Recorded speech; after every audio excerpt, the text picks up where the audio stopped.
영성신학자 유진 피터슨의 책 중에 그 길을 걸으라 라는 책이 있습니다. 내용이 뭐냐면은 이 세상을 살아가는 사람들은 다 길을 걷는데 어떤 길을 걷는가, 그 길을 걷는 사람들에 대해서 성경에 있는 인물들을 가지고 그 유형을 분석한 그런 책입니다. 아브라함, 모세, 다윗, 엘리야, 이사야 등 진리의 길을 걸었던 사람들, 또 예수님이 걸었던 길 등등 믿음의 사람들의 길에 대한 이야기들이 주로 이루어져 있습니다.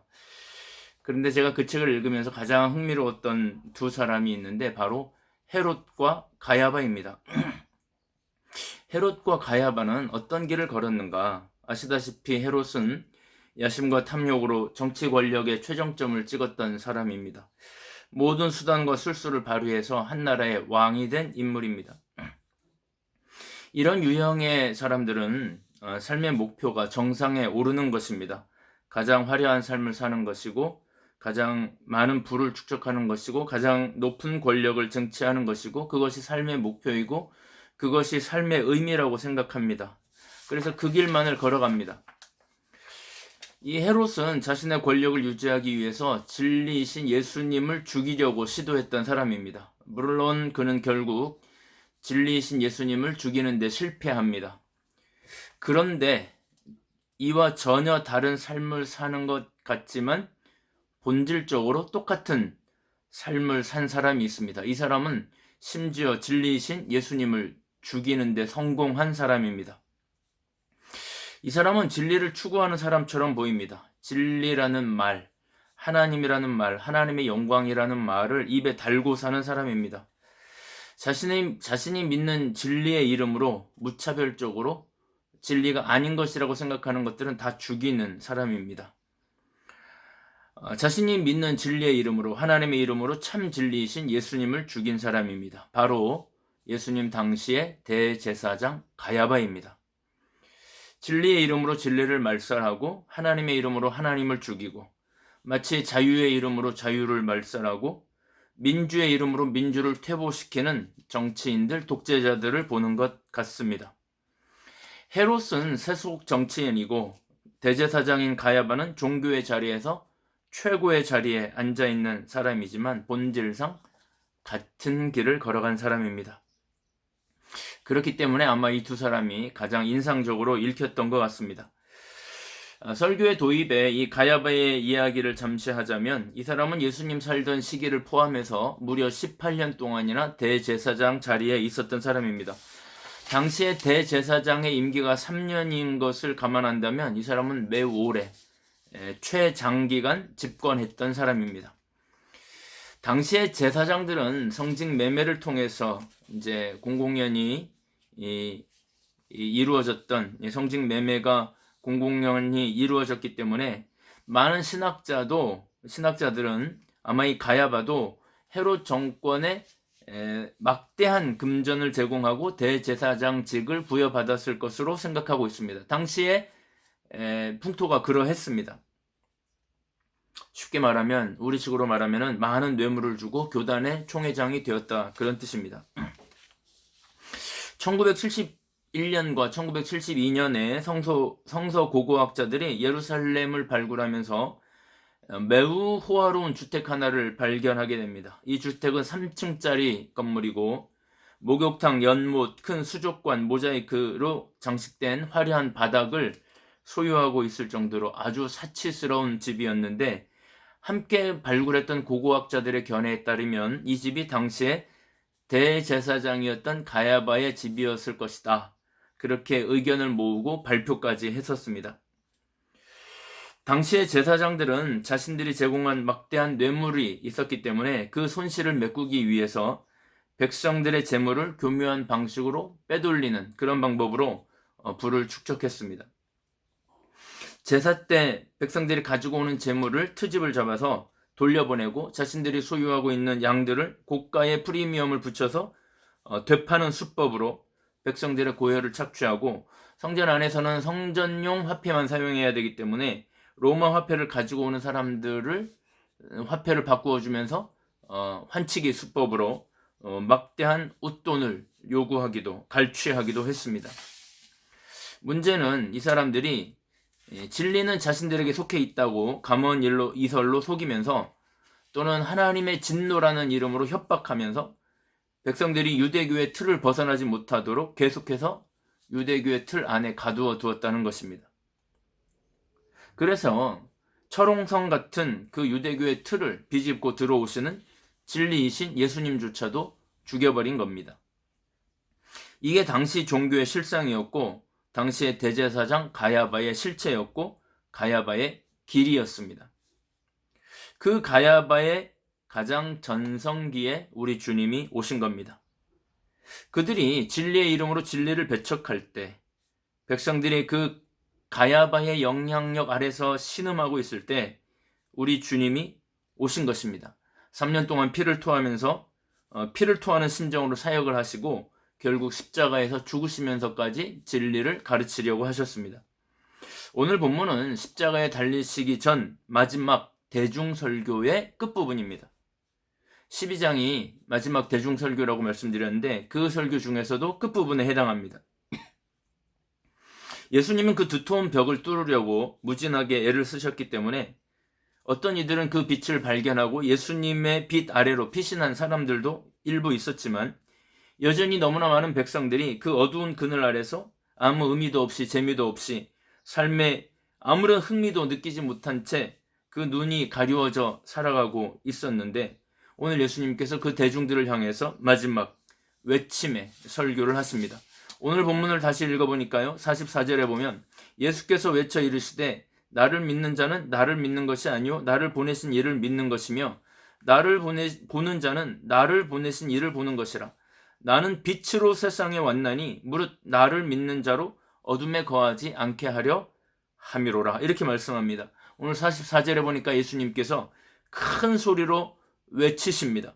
아마 설교하시다가 마음에 격양이 되셨는지 큰 소리로, 여기 외치다라는 말 헬란 말로 보니까 크라조 이렇게 되어 있는데 영어로 보면 loud voice, in the loud voice, Jesus said. 예수님께서 큰 소리로. 이 크라조라는 단어는 인간의 단전부터 끌어오르는 힘을 모아서 온 힘을 다해서 큰 소리로 외치는 외침을 말합니다. 이 단어가 또 사용된 곳이 있는데 예루살렘 사람들이 빌라도 앞에서 예수님을 죽이라고 소리 지를 때 십자가에 못 박게 하소서, 십자가에 못 박으라고 큰 소리로 외칠 때 바로 이 단어 크라조가 사용되었습니다. 보통 부리야 부리야 하면서 소리 지를 때 마치 물에 빠져 죽어가는 사람이 살려주세요 하고 소리 지를 때 외치는 단어가 크라조입니다. 크라조. 예수님께서 지금 피 끓는 심정으로 크라조 외치고 계십니다. 뭐라고 외치냐면 예루살렘 사람들아 나를 믿어라. 나를 믿는 것은 나를 믿는 게 아니라 나를 보내신 너희가 그렇게 사랑하는 하나님을 믿는 것이다. 나를 믿으면 어둠에 다니지 않고 빛의 삶을 살 것이다. 빛의 인도함을 받을 것이다. 마지막 절규의 외침입니다. 저는 2021년부터 오늘까지 요한복음을 76회, 78번째 설교를 하고 있습니다. 제가 76번의 요한복음 설교를 하면서 가장 많이 다루었던 주제, 또 가장 많이 다루었던 단어 중에 하나가 바로 빛입니다. 빛. 최근에 한 2주 전에도 제가 빛이라는 제목으로 설교를 했습니다. 빛. 예수님이 빛이다 라고 하는 것은 매우 중요한 주제입니다. 여러분, 우리가 인생을 살면서 빛의 인도함을 받는다는 것이 얼마나 중요하고 고마운 일인지 모릅니다. 제가 20살 때 방황을 많이 했는데 그때 요한복음 14장 6절 말씀, 내가 곧 길이요 진리요 생명이니 나로 말미암지 않고는 아버지께로 올 자가 없다고 말씀하신 그 말씀으로 제가 거듭나긴 했습니다만 제가 처음 하나님에게로 돌아올 수 있었던 한 단어가 바로 빛이었습니다. 이 예수님 14장 6절을 영접하기 이전에 저의 뒤통수를 때렸던 단어 하나가 있었는데 그게 바로 빛이었습니다. 빛. 창세기 1장을 공부할 때 땅이 혼돈하고 공허하며 흑암이 깊음 위에 있고 하나님의 신은 수면에 운행하셨다. 하나님이 말씀하시되 빛이 있어라. 제가 이것이 왜 이렇게 충격적이었냐면 그때 저는 제 마음 자체가 깊은 혼돈과 흑암 가운데 있었기 때문입니다. 끝갈 모르는 어두움과 깊은 절망과 어두움과 혼돈, 그게 제 마음 상태였습니다. 갈 바도 모르고 가고 싶지도 않고 삶에 아무런 의미도 없고 재미도 없고 어둠과 혼돈만이 제 마음속에 가득할 때, 그때 하나님께서 저에게 하셨던 첫 말씀이 빛이 있으라 였습니다. 빛이 있으라. 사랑하는 아들아, 너의 마음에 빛이 있었으면 좋겠다. 이것이 하나님의 첫 음성이었습니다. 최근에 제주 CBS의 김영미 국장이라고 있는데요. 그분과 함께 식사 자리를 하다가 한 청년의 이야기를 듣게 되었습니다. 바로 리노라고 하는 드러머였습니다. 이분은 요즘 제주도에 와서 간증도 하고 다음 세대 사역을 위해서 청소년 사역을 위해서 굉장히 열심히 사역하는 뮤지션이라고 들었습니다. 이 리노라는 사람이 드러머로서는 저는 잘 몰랐던 사람인데 세계에서 몇 번째 안 가는 대중음악 하는 사람들 사이에서는 매우 유명한 사람이라고 합니다. 네임밸류가 굉장히 높은 사람이라고 합니다. 이분이 다음 달에 제주도에 와서 이제 콘서트도 하고 간증도 한다는데 청소년들이 들으면 좋겠다, 그런 생각이 들었습니다. 이 김영미 국장과 이 리누라는 분의 이야기를 나누다가 제가 궁금해서 그분의 과거 방송이나 간증 집회, 또 그분의 연주를 이렇게 찾아보게 되었습니다.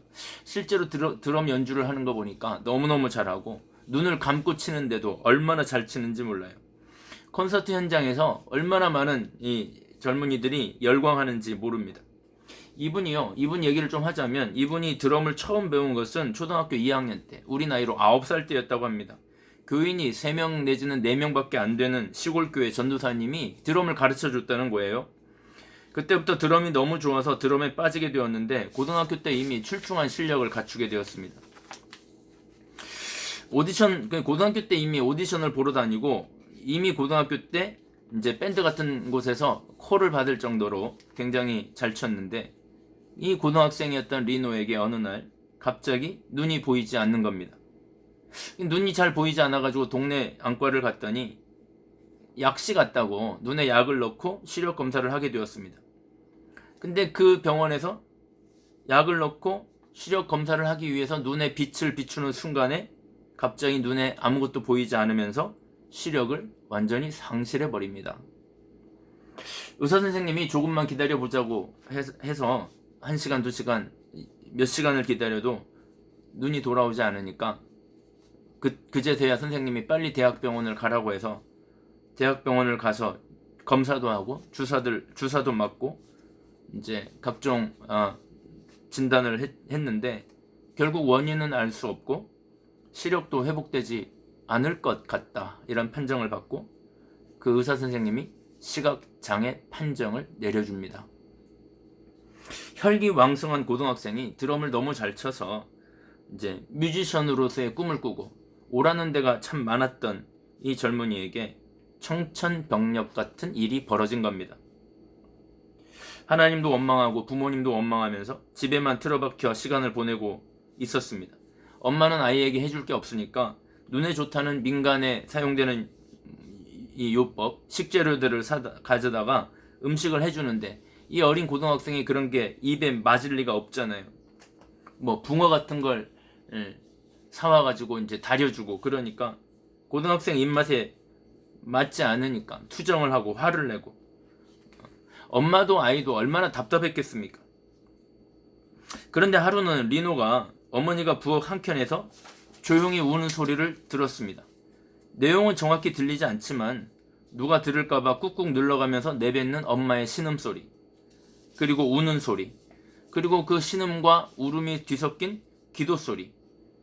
내용은 들리지 않았는데 하나님에게 기도하는 그 기도소리를 울면서 신음하듯이 하는 이 엄마의 소리를 듣고 나니까 이 형제가 마음에 너무 미안한 마음이 든 겁니다.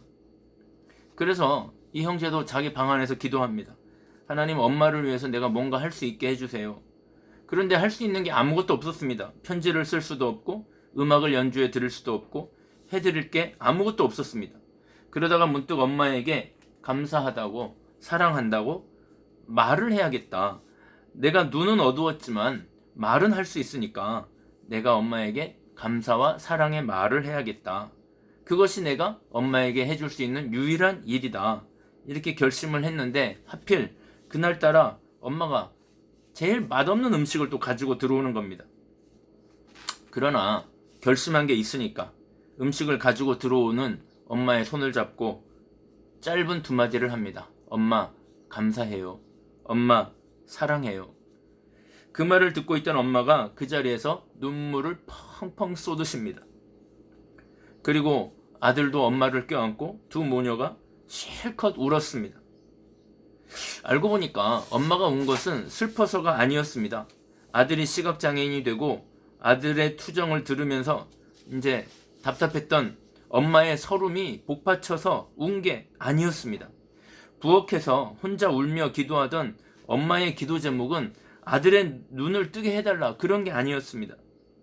저 아이가 저 상황에서 감사하게 해주십시오. 저 아이 입술에서 감사하다는 말이 나오게 해주십시오. 우리 가족 모두 감사의 기도를 드릴 수 있게 해주십시오. 그것이 엄마의 기도 제목이었습니다.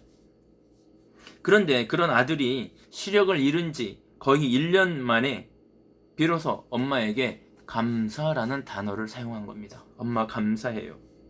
두 모녀는 둘이 껴안고 펑펑 울면서 이제부터는 이 모녀가 감사의 예배를 드리기로 결정을 합니다. 아버지는 알코올 중독에 폭력이 심한 분이어서 엄마와 단둘이 감사의 예배를 드리기 시작한 겁니다. 비록 두 눈의 시력을 잃었지만 우리는 감사하기로 결정합니다 하고 함께 감사의 예배를 드렸습니다. 이 리노라는 분에게 MC가 물었습니다. 그때 감사라는 게 어떤 감사일까요? 이렇게 물어보니까 이 형제가 이렇게 대답을 합니다. 나는 두 눈을 잃었지만 나에게는 엄마가 있구나. 하나님은 나에게 두 눈을 가지고 가셨지만 이렇게 귀하고 좋은 엄마를 나에게 주셨구나. 그게 감사하다고 했습니다. 그렇게 감사의 재단을 쌓기 시작했는데 놀라운 것은 그 시점부터 눈이 조금씩 보이기 시작하더라는 겁니다. 처음에는 5cm, 그 다음에 10cm, 15cm 이렇게 점차 시력이 회복되는 것이었습니다. 눈이 돌아오지 않아도 감사해요 라고 했는데 눈이 보이기 시작한 것입니다. 정말 놀라운 일이었습니다. 저는 지금 감사했기 때문에 시력이 회복되었다, 그런 말씀을 드리는 것이 아닙니다. 좌절의 삶의 복판에서 진심으로 감사하는 사람들이 얼마나 많습니까? 그런 사람들 중에 환경이 변화되지 않는 사람들도 참 많습니다. 그 모든 상황 속에는 그 각자에게 해당하는 하나님의 섭리가 있기 때문에 감사하면 시력이 돌아온다. 저는 지금 그런 공식을 말하려고 하는 것이 아닙니다. 진짜 기적이라는 것은 그들이 어떤 환경에서도 감사하는 삶을 살게 되었다. 이게 제가 드리고 싶은 이야기입니다. 그 이후에도 이 리노 형제에게 파란만장한 이야기가 있는데 그것은 유튜브나 다른 채널에서 들어보시기 바랍니다. 다음 달에 제주도에 와서 간증을 한다고 하니까 참석해서 들어봐도 좋겠습니다. 저희 교회도 개척교회이고 저희 교회도 크진 않지만은 저희 교회도 국내외 개척교회 선교지에 약 8군데 10만원 또는 20만원씩 100만원 가까운 선교비를 지출합니다. 우리 같은 규모의 교회에서는 작은 액수가 아닌데 저희도 최선을 다해서 지출하는데요.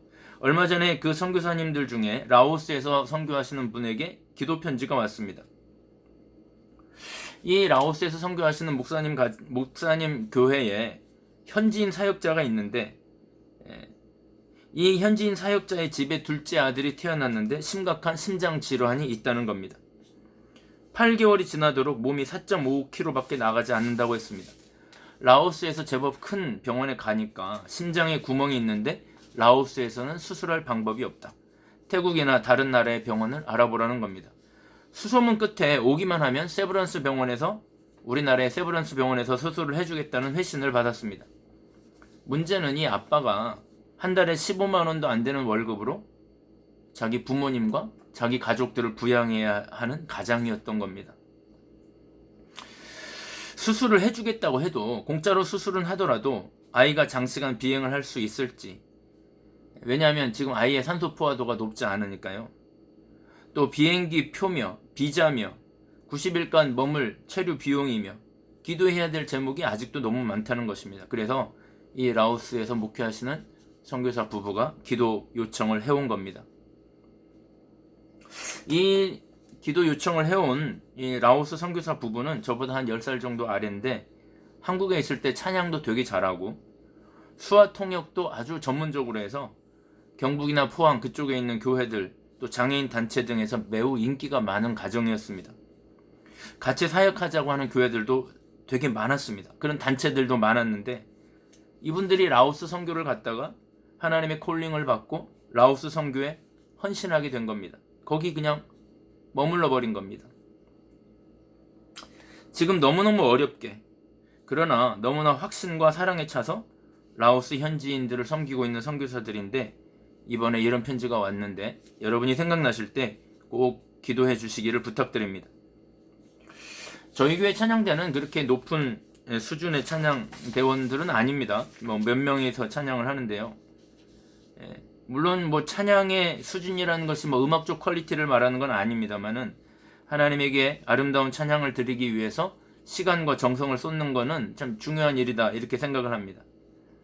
그래서 시간과 정성을 쏟기 위해서 이제 시간도 정하고 또 외부에서 이제 좀 음악적으로 잘하는 분을 초청을 해서 이제 공부도 좀 하고 하면서 찬양대를 이제 꾸려가고 있는데 그렇게 하다 보니까 우리 사이에 알게 모르게 미묘한 갈등이 좀 생겼습니다.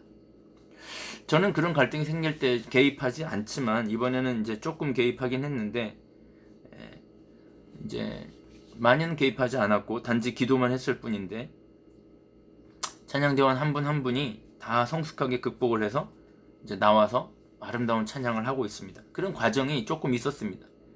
이게 뭔가 약간 미묘한 울퉁불퉁한 아주 화학적으로 연합이 잘 안 되는 그런 미묘한 갈등이 있었는데 모든 찬양대원들이 다 각자의 그런 마음의 어려움들을 극복하고 하나님께 나와서 너무나 아름다운 찬양을 했기 때문에 우리 교인들이 너무 좋아했습니다. 제가 이 말씀을 드리는 이유가 있습니다. 여러분 앞에 리노 형제의 어머니나 라오스의 선교사님들이나 그리고 우리 찬양대원들 이들은 어두운 터널을 극복했거나 아니면 그 어려운 환경에서 선교지를 택해서 선교를 하고 있거나 공동체의 미묘한 갈등에서 벗어나서 그 모든 어두움들을 극복하고 하나님을 기쁘게 찬양할 수 있었던 그 모든 이들의 공통된 비결이 뭘까? 그것은 그 모든 사역자들 마음 가운데 세상 사람들에게는 없는 바로 그리스도의 빛. 오늘 성령 강림 주일인데요. 성령의 빛, 바로 믿음의 빛이 그 마음에 있었기 때문에 그 빛의 인도함을 받아서 그들이 그 모든 어려움들을 극복하고 그 어두운 과정들을 통과하고 나와서 하나님께 찬양하며 정말 아름다운 빛을 보여주고 있는 겁니다. 여러분 이런 현상이나 이런 결정은 교회 밖의 사람들은 절대로 할 수 없는 일들입니다. 교회 안에서 예수 믿는 사람들만 가능한 일입니다. 왜냐하면 그 마음에 그리스도의 빛이 충만하게 있기 때문입니다. 마음에 그리스도의 빛을 가지고 있는 사람들, 성령의 빛을 가지고 있는 사람들만 가능한 일입니다. 그 빛의 인도함을 받아서 그 인도함에 기쁨으로 순종하는 사람들에게서만 일어나는 일입니다. 여러분 그래서 사람이 빛의 인도함을 받는 것, 그 마음에 빛이 있다는 것, 그것은 얼마나 중요한 일인지 모릅니다. 마음에 그리스도의 빛이 가득하게 있으니까 개인의 이득이나 자존심이나 자기 고집이나 이런 거에 지배를 받지 않는 겁니다. 사랑하는 여러분, 이제 결론입니다. 저와 여러분 안에는 지금 이 빛이 이미 존재하고 계십니다. 이 빛이 이미 빛나고 있습니다. 그러므로 저와 여러분은 이번 한 주간 이 빛의 인도함을 받으며 살기를 바랍니다. 그러면 하늘의 평안과 위로가 넘쳐날 것입니다. 이것이 우리 그리스도인의 특권이고 축복입니다. 빛의 인도함을 받으면서 승리하는 한 주간을 사시기를 주님의 이름으로 축복합니다.